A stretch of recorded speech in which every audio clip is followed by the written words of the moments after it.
प्रणाम नागरिकों को।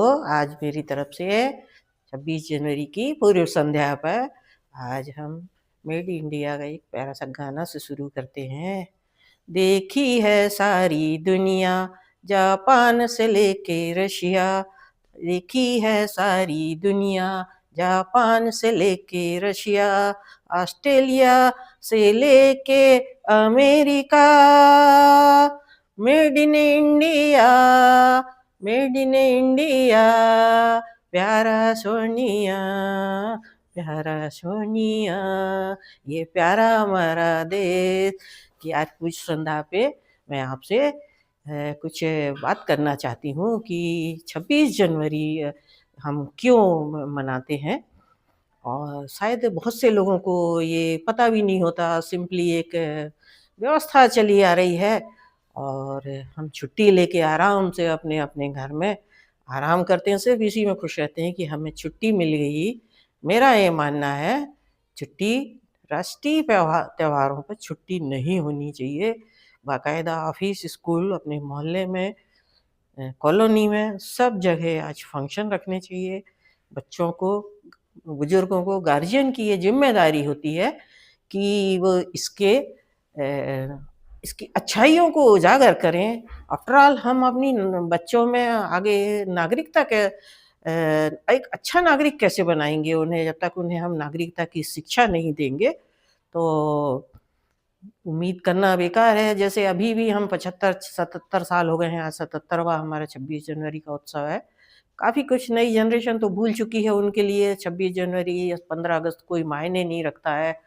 वो जब हम छोटे थे, 10-12 साल के रहे होंगे, इतना उत्साह रहता था, हमें याद है कि हम सुबह से एक दिन पहले से ड्रेस तैयार होती थी, कलफ होती थी, तैयार होते, जूते में सफ़ेद कलर लगाते, जाते स्कूल जाते, लड्डू एक मिलता नहीं मिलता वो भी याद नहीं है, पर जाते इतने खुशी से जाते थे कि झंडा फहराएँगे आज करके। आज वो खुशी शायद लोगों को ख़त्म हो गई है, या ख़त्म नहीं भी हो तो दर्द महसूस नहीं है, असली बात ये है। अब मैं आगे बताऊँगी कि 26 जनवरी ही क्यों लिया गया। 26 जनवरी एक्चुअली लिया गया है, 26 जनवरी 1930 को पहली बार भारत स्वतंत्र होगा, ये एक कमेटी बना के डिसाइड किया गया था।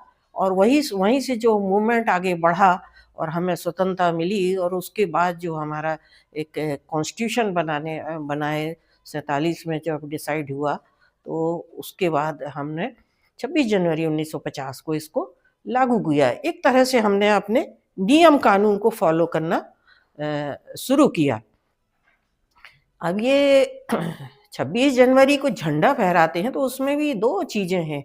एक होता है झंडा फहराना और दूसरा होता है होस्ट करना, जिसको हम बोलते हैं, और एक अनफॉल करना।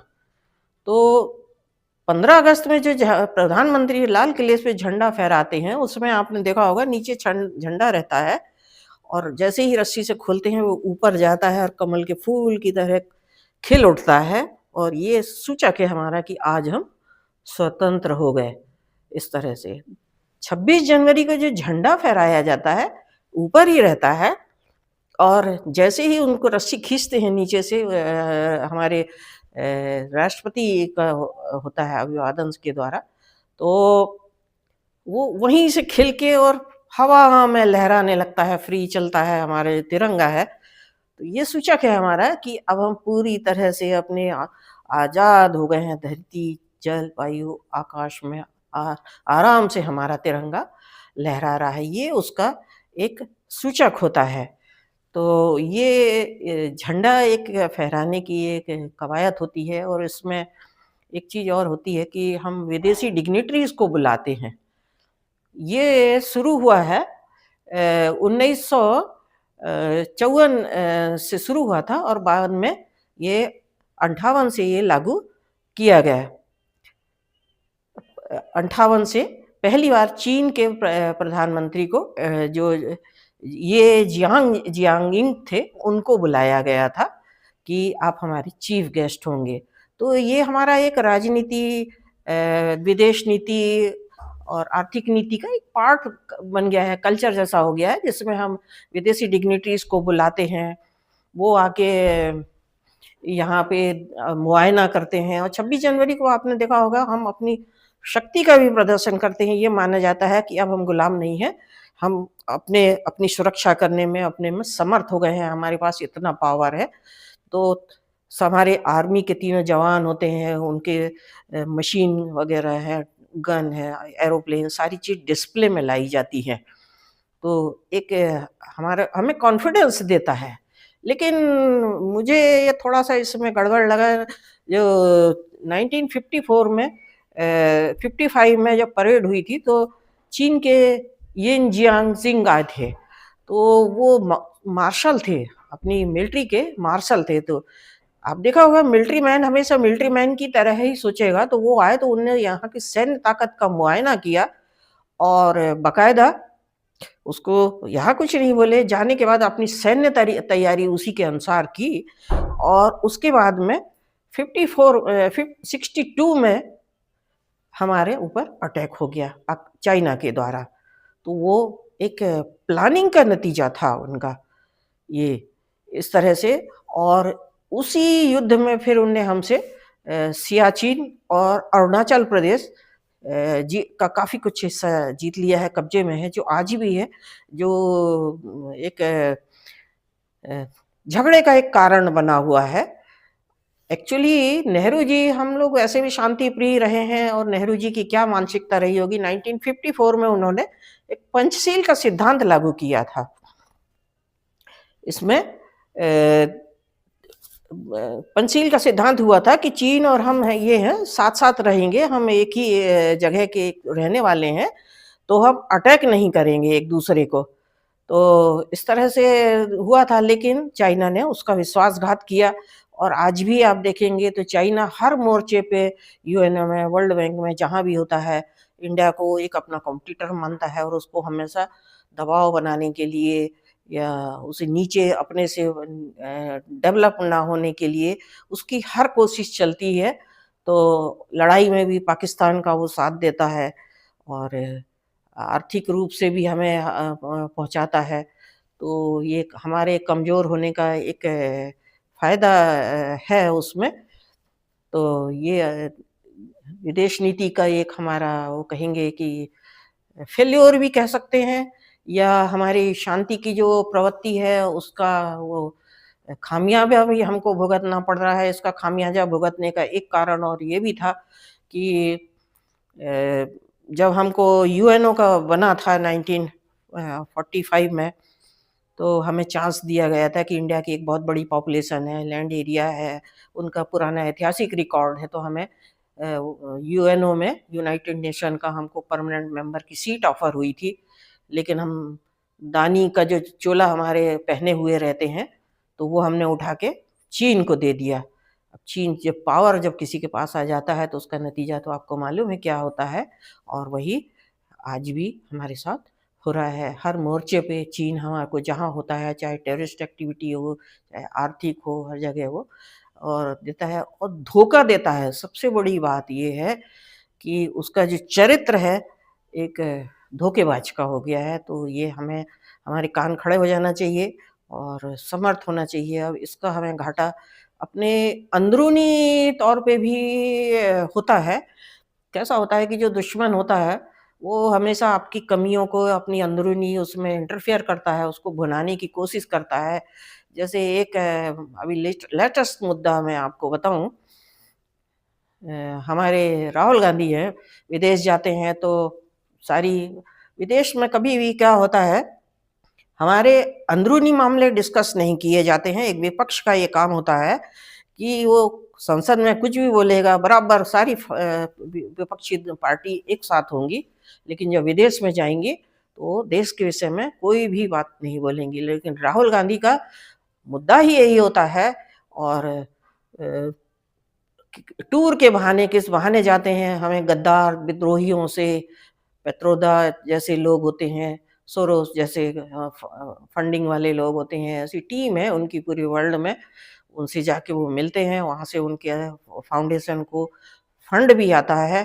और आप उनके स्वर सुनते हैं यहाँ पे, पर हमारी भोली-भाली जनता इसको समझ नहीं पा रही है। तो मैं आज इस ऑस्पिशियस डे में आपको थोड़ा-सा बताना चाहूँगी कि जो वीर सावरकर के विषय में वो बोलते हैं कि उनको वो गद्दार थे और उन्होंने माफ़ी माँगी थी, ये किया था।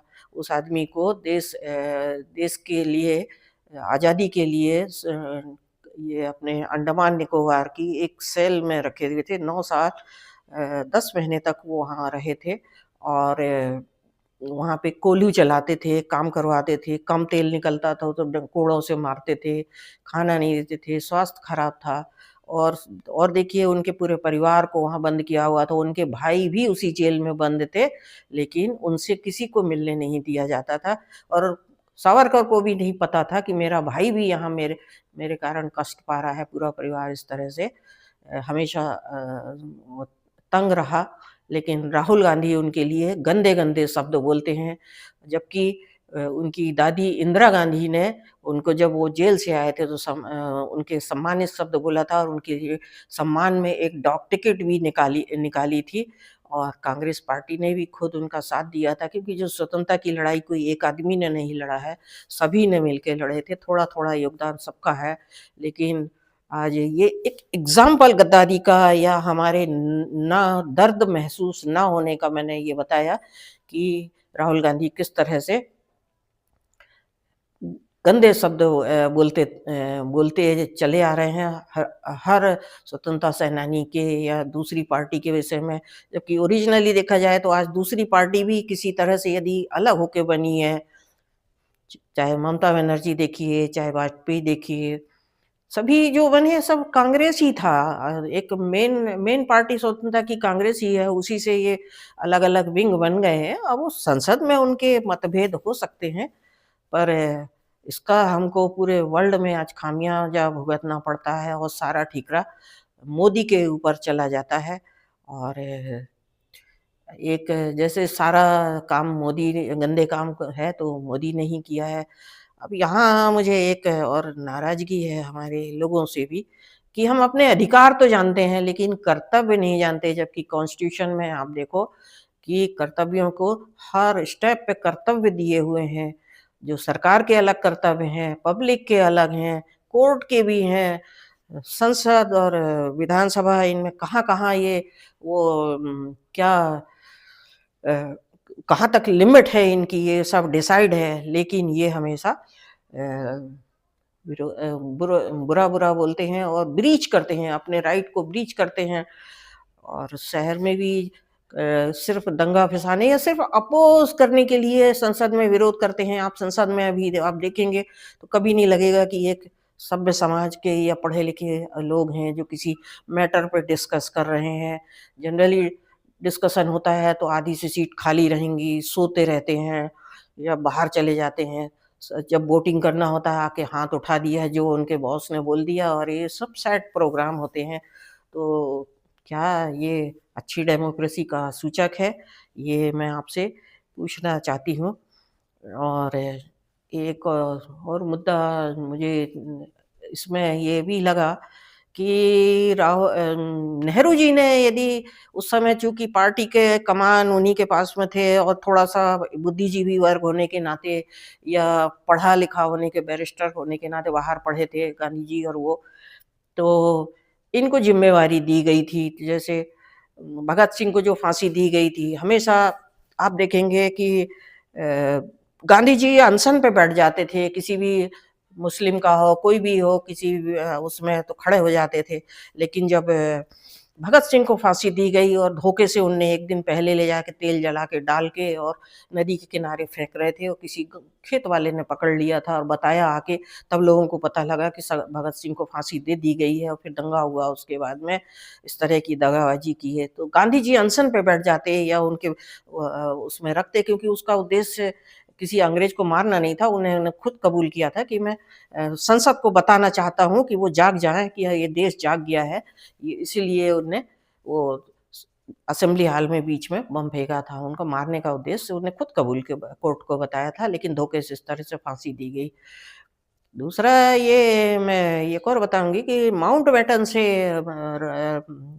नेहरू जी के बहुत अच्छे संबंध थे और एडमिना उनकी जो वाइफ़ थी वो तो ये भी जानते हैं कि एडमिना उनकी मतलब पर्सनली बहुत अटैचमेंट था नेहरू जी का, इस बात में बहुत छुपाया जाता है और उसके दस्तावेज भी हैं सब म्यूज़ियम में। तो लोग देख ना लें करके अभी सोनिया गांधी ने उठा के सारे वो लाइब्रेरी से वो गायब कर दिए हैं वहाँ से कि लोगों को पता ना करते, लेकिन इतना बड़ा देश है, इतने लोग हैं, यदि कुछ 100 गद्दार हैं तो 10-20 वफादार तो हैं ही, तभी तो देश चल रहा है।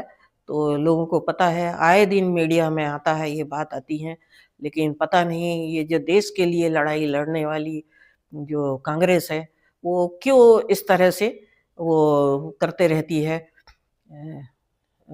हरकतें करती है, जो देशद्रोह में आते हैं। तो ये एक सोचने वाली बात है और ये और बहुत सी चीज़ें हैं कि 26 जनवरी को सिर्फ़ मना के स्कूल में या छुट्टी कर देने से झंडा फहरा के और हम सोच रहे हैं कि हम राष्ट्रीयता आ जाएगी।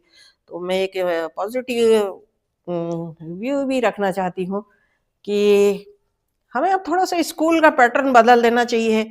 आप जापान से कोरिया से इज़राइल से सबक लें उनकी कैसे वो अपने देश को सुरक्षा कर पाते हैं। आई थिंक मुझे स्कूल में लगता है कि एनसीसी, एनएसएस जो है, जो मिनिमम जो अपने सुरक्षा के हैं या अनुशासन के मापदंड हैं, वो एनसीसी, एनएसएस के द्वारा कंपल्सरी लिए दिए जाएँ, एजुकेशन दिया जाए और एजुकेशन सिस्टम को भी बिल्कुल एक सेम पैटर्न पे, सेम लेवल पे बनाया जाए कि कोई नहीं है कि कोई दून स्कूल होगा या बड़ा होगा या छोटा होगा। यदि प्राइवेट स्कूल चलते हैं या कहीं बाहर की संस्था से चलते हैं तो एक सेंट्रल फंड बनाया जाए मुझे लगता है और उसी फंड से सारे एरिया वाइज स्कूल बनाए जाएँ। उसमें किसी को दूर जाने की 100 किलोमीटर रोज़ वो बस से या मिनी बस से ट्रैवल कर रहा है, स्कूल जा रहा है बच्चा या माँ-बाप छोड़ रहे हैं। ये नहीं होना चाहिए, पॉल्यूशन बचेगा, ट्रैफिक बचेगा, एक्सीडेंट बचेंगे और टाइम बचेगा, बच्चे का प्रॉपर डेवलपमेंट होगा, एक लेवल पे करेंगे, टेक्निकल एजुकेशन देंगे। यदि हम मेड इन इंडिया की बात करते हैं, तो उसके लिए हमें अपनी पॉलिसी में मूल-चूल परिवर्तन ज़रूर करना पड़ेगा। तो ये मैं आज आपको 26 जनवरी के उपलक्ष्य में कुछ बताना चाहती थी, इसलिए मैंने किया था कि मुझे सारा वो लगता है कि एजुकेशन सिस्टम और नेशनैलिटी यदि 2 चीज़ हम सुधारें तो हम किसी चीज़ में पूरे वर्ल्ड से कम कम नहीं है। पूरा वर्ल्ड आज हमारी तरफ आँख उठाए हुए देख रहा है। लोग उम्मीद बाँधे हुए हैं कि इतनी बड़ी पॉपुलेशन मौन क्यों है, इतनी बड़ी पॉपुलेशन गुलाम क्यों है या गुलाम की तरह बिहेव क्यों करती है या उनके ऊपर गरीबी का तमगा लग गया है, क्यों लगा है? हमने जनसंख्या पॉलिसी नहीं अपनाई है, क्यों नहीं अपनाई है? एक धर्म को सैटिस्फाई करने के लिए कि उस धर्म में फैमिली प्लानिंग एक्सेप्ट नहीं है, तो हम फैमिली प्लानिंग नहीं देश में लागू करेंगे। तो ये तो नहीं हो सकता कि और एजुकेशन सिस्टम कंपल्सरी होना चाहिए।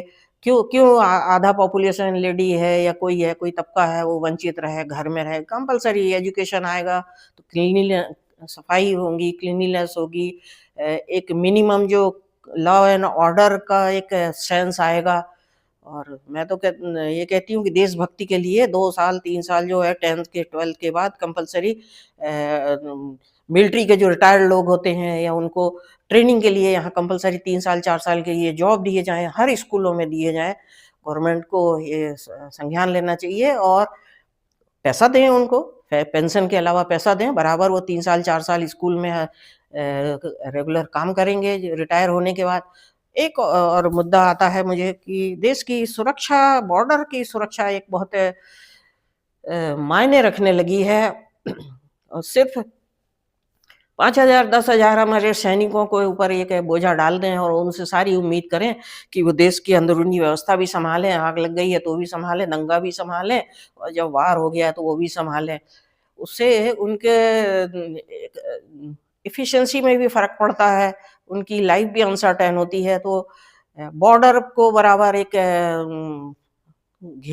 बराबर उनकी व्यवस्था की जाए और दूसरा एक है कि जब वो रिटायर होते हैं तो सुरक्षा के लिए उनको या तो बॉर्डर पे ज़मीन दी जाए या प्लॉट दिए जाएँ, उनको छोटे-छोटे बंकर या घर पूरी बॉर्डर पे बनवाए जाएँ।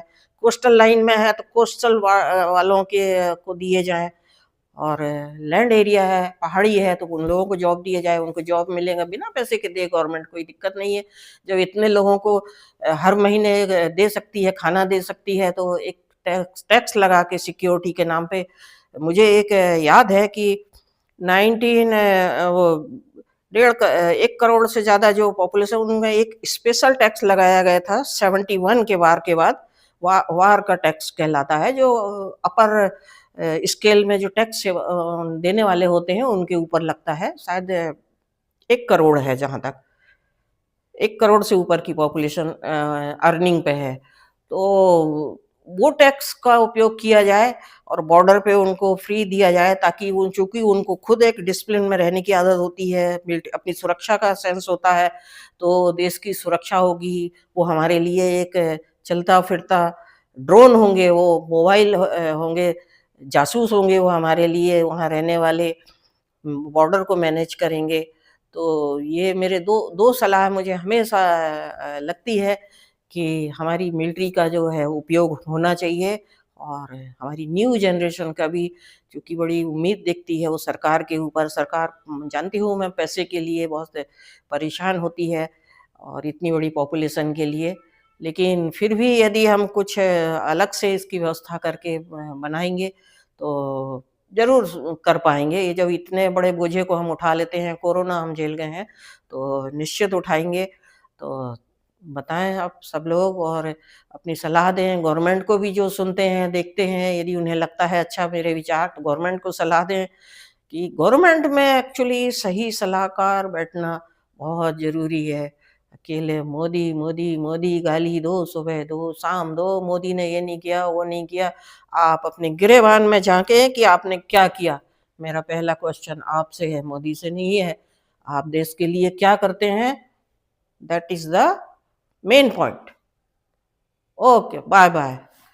जय हिंद, भारत माता की जय।